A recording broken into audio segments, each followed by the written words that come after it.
Hi, today I just want to take a few minutes to talk to you about growth mindset in the classroom.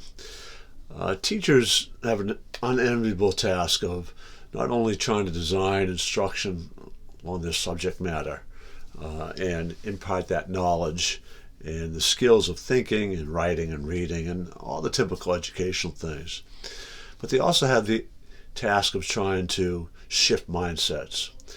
And for all of you who've been familiar with any of the videos I've done or the articles I've been writing, are well aware that I firmly believe mindset training doesn't get us due justice, and there should be much more of a purposeful attempt to create mindsets.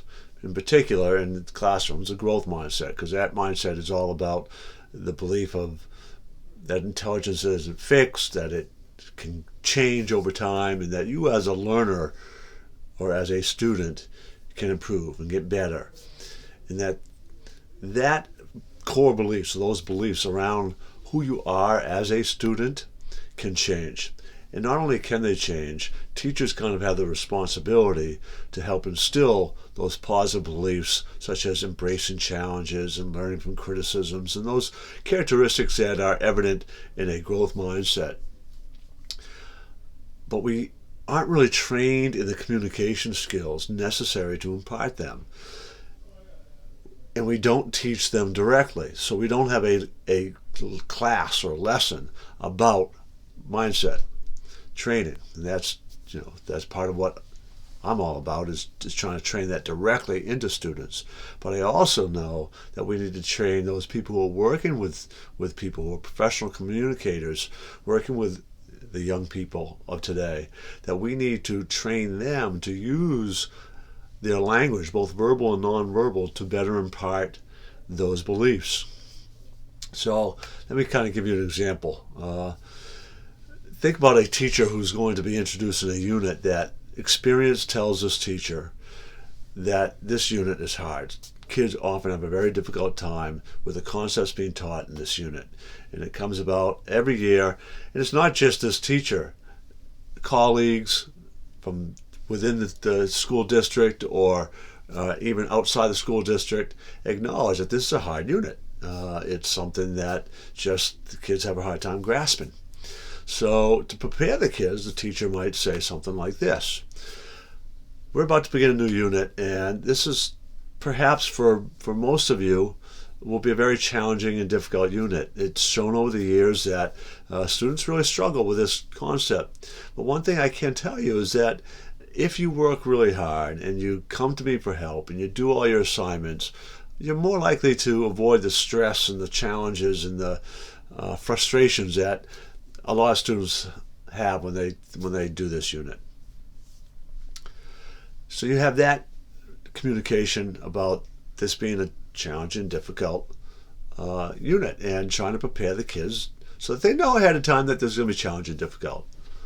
Now, that is completely different than saying something like this: we're about to start a new unit, and I can't tell you that this new unit is going to be easy, or that you'll be excited to learn something new, and that you'll be excited about embracing the challenges that come up with this unit.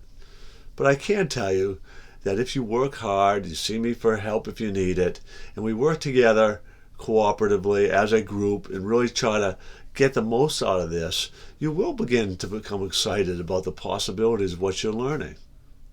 Now that message is completely different than the first one, even though at its core you're saying the same thing. Hard, not easy. All right? But you're embedding different suggestions. So learning how to use your language that way, and then primarily learning how to be more flexible in your own behavior, which public schools do not do well. We are not good at encouraging teachers to take risks, to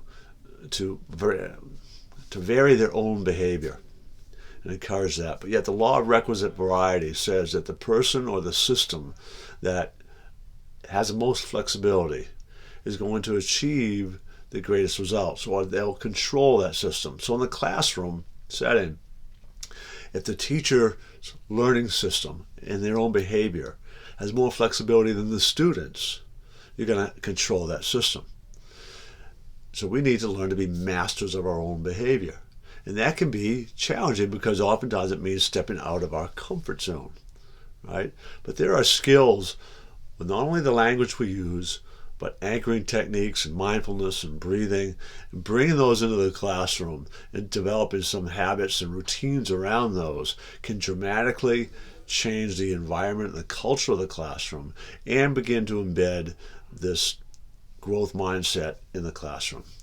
And that's kind of one thing I wanted to make sure people begin to aware of, is that you yourself, if you're working with young people, can begin to learn these skills to help your student or your child or the athlete that you're coaching begin to develop that all-important growth mindset.